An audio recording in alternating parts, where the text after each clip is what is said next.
We go to Chuck Crosby and the Crosby Law Office. Gabriel hasn't even bought a house yet, but wire fraud headlines have him sleeping with one eye open. We don't blame you. He's heard some stories. Buyers are wiring their life savings to scammers days before closing, and he wants to know what legal safeguards exist and how buyers can protect themselves so their dream home isn't going to turn into a true crime podcast episode. Chuck Crosby, what do you think? Yeah, that kind of stuff is very scary. That's why we use a system called Qualia as our closing platform.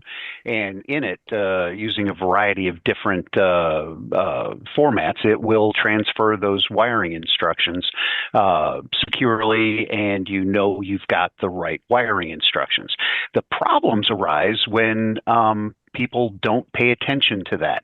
I will, every time we do this, I will say, look, you're getting your wiring instructions this way. Once you get them, give me a call. We'll verify them. Everything's cool.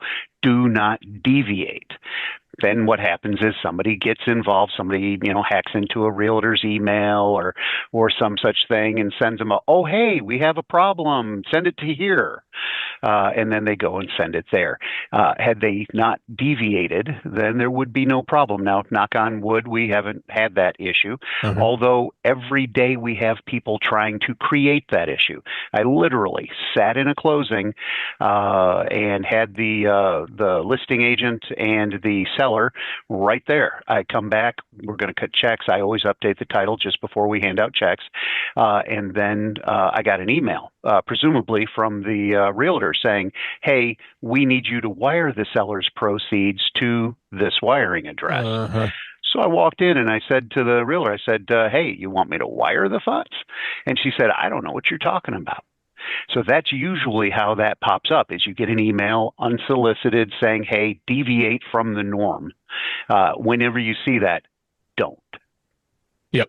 Yeah. And we've talked about this before, right? Yeah. Yeah. It is a scary thing. And I mean, I don't have a problem with you calling me 10 times saying, hey, are these your wiring instructions?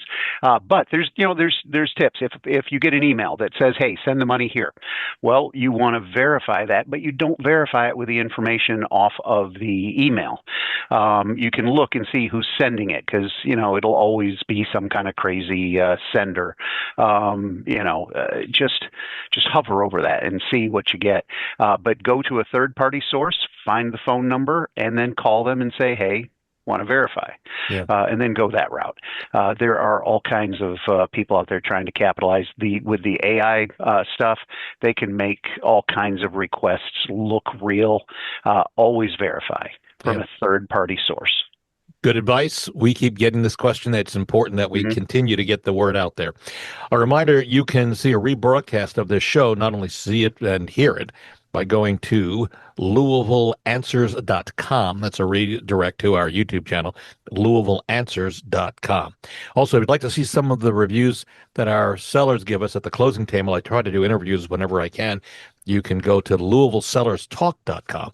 That's LouisvilleSellersTalk.com.